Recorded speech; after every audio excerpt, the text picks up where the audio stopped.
Hello everyone, welcome my YouTube channel. जैसा कि screen पे आप देख रहे हैं staff nurse chapter 3 online classes, तो बिल्कुल आप सही देख रहे हैं। स्टाफ नर्स का जो ऑनलाइन क्लासेस है चैप्टर 3, जो आप लोग को बहुत इंपॉर्टेंट क्वेश्चन के साथ में आई हूँ। ये क्वेश्चन आपको ऐसा क्वेश्चन है कि आपको लग रहा है कि इंपॉर्टेंट होने वाला है, तो आप वीडियो को ज़रूर देखिए। और क्वेश्चन का स्टैंडर्ड बहुत अच्छा होने वाला है। जो अगर आप इसका प्रिपरेशन कहीं और भी कर रहे हैं तो बहुत अच्छा है। आप एक बार टेस्ट ज़रूर दें, ठीक है। इसमें देना है, आप इसमें क्वेश्चन का लेवल देख लीजिए। क्या पता आप इसमें से 20 क्वेश्चन में आप 19 क्वेश्चन जान रहे हैं। बहुत अच्छी बात है कि 19 क्वेश्चन आपको बहुत अच्छे से आ रहा है। आई होप कि आपको ये एंड तक देखना चाहिए। अगर आपको वीडियो अच्छा लगे तो लाइक एंड सब्सक्राइब जरूर कर लेना। चलते हैं क्वेश्चन पे।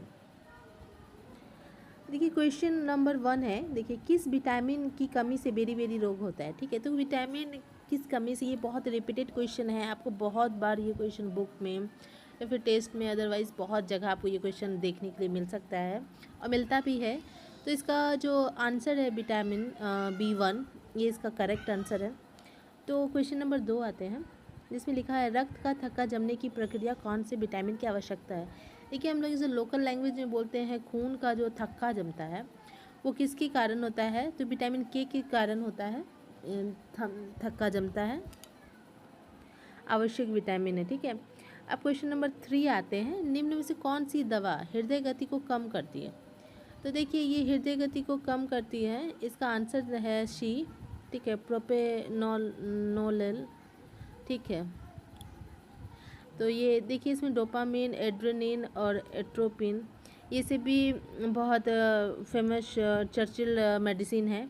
ठीक है, तो इसका आंसर आपको पता चल गया। 4th नंबर क्वेश्चन का आंसर देखिए, किस प्रकार का शॉक शरीर में रक्त की मात्रा कम होने से होता है। इसका आंसर दिया हुआ है बी। ठीक है, हाइपोवोलेमिक शॉक। ठीक है, हाइपोवोलेमिक शॉक है। ये सबको एक्सप्लेन करेंगे, बट अभी हमको 20 क्वेश्चन है, तो 20 क्वेश्चन को जल्दी से निकाल लें, क्योंकि मैं वीडियो को ज़्यादा लंबा भी नहीं करना चाहती हूँ। तो आपको बस ये देखना है कि क्या आप ये सब क्वेश्चन आप लोग को कैसा है या नहीं है, बस आप एक बार देखिए। निम्न में से कौन सा संक्रमण एयर शोल द्वारा फैलता है। ठीक है, एयर शोल द्वारा टीबी फैलता है, जिसको ये एयर के द्वारा जो होता है ना, एयर के द्वारा फैलता है, तो टीबी। ठीक है, किस सीरम का उपयोग सांप काटने पर किया जाता है। ठीक है, तो इसका आंसर है सी, एंटी स्नेक वेमन सीरम। ठीक है, ये आंसर इसका सी है। अब 7 नंबर क्वेश्चन, निम्न से कौन सा आहार उच्च रेशा जैसे हाई फाइबर का आहार का उदाहरण है। तो साबुत अनाज, जो भी जितना भी साबुत अनाज है, ये सब हाई फाइबर का उदाहरण। ठीक है, मलेरिया का परजीवी निम्न से किसके द्वारा शरीर पर प्रवेश करता है। देखिए, मक्खी जो है, मलेरिया मक्खी, ये इसके द्वारा ही सब परजीवी शरीर में प्रवेश करते हैं। किस प्रकार की प्रतिरक्षा शरीर में टीकाकरण द्वारा उत्पन्न होती है। देखिए, सक्रिय कृमिक प्रतिरक्षा है, ये इसके द्वारा ही उत्पन्न होती है। अब 10 नंबर क्वेश्चन में देखिए, निम्न में से कौन सी स्थिति में रोगी को उच्च प्रोटीन आहार की आवश्यकता होती है। जैसे किसी को टीबी रोग हो जाता है ना, उसको बोलते हैं प्रोटीन खाइए, एकदम जितना हो सके प्रोटीन लीजिए, तो टीबी वाले पेशेंट में सबसे ज़्यादा होता है। ठीक है, अब 11 नंबर क्वेश्चन आता है, किस हार्मोन की कमी से क्रेटाजिज्म होता है। ठीक है, बहुत डिफ़िकल्ट है हिंदी भी भाई। ठीक है, तो बी नंबर इसका आंसर है थायरॉक्सिन। ठीक है, थायरॉक्सिन जिसको कहते हैं।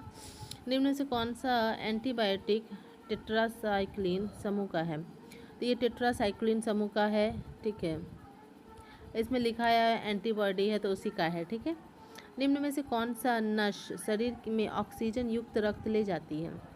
Pulmonary vein. ठीक है, इसके वजह से ले जाती है। ठीक है, किस स्थिति में मूत्र का रंग हरा भूरा हो जाता है। हीमोग्लोबिन बेनचूरिया के कारण गहरा भूरा हो जाता है। बेनयूरिया के कारण ये गहरा और जो ब्राउन जैसा हो जाता है। ठीक है, किस नर्सिंग स्थिति में रोगी को साइड लाइंग पोजीशन दी जाती है। देखिए, जिसमें किसी को सांस लेने में दिक्कत होता है ना, तो श्वसन कष्ट में हम लोग साइड लाइन पोजीशन देते हैं कि एक करवट होकर सोइए। सेंट्रल वेमेन प्रेशर, जिसको CVP, सामान्य कितना होता है। 0 से 5 सेंटीमीटर H2O। ठीक है, 17 नंबर क्वेश्चन है, किस परीक्षण में शरीर में आयरन की कमी का पता चलता है? जब आप लोग सीरम आयरन का जो एग्जामिनेशन होता है तो उसमें आपको ये पता चलता है। इसका आंसर दिया हुआ है। अब किस प्रकार के की जलन में त्वचा के सभी परतें नष्ट हो जाती हैं?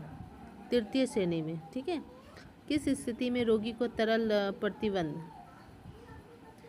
की आवश्यकता होती है? तो इसमें आपको हृदय विफलता में आपको तरल प्रतिबंध की आवश्यकता होती है।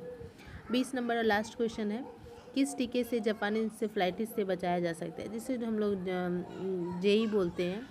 जेई वैक्सीन जो भी वैक्सीनेशन करती है तो उनको पता होगा, जेई जापानी इंसेफ्लाइटिस होता है उनका, वो मस्तिष्क ज्वर होता है, उससे बचाया जाता है। आई होप कि आपको ये क्लास अच्छा लगा हो तो लाइक एंड सब्सक्राइब जरूर कर दीजिएगा। मैं इस बार बहुत ईजिली में निकल गई हूँ, तो आप लोग प्लीज़ इसको लाइक एंड सब्सक्राइब जरूर कर दीजिएगा। Thank you friend watching my video.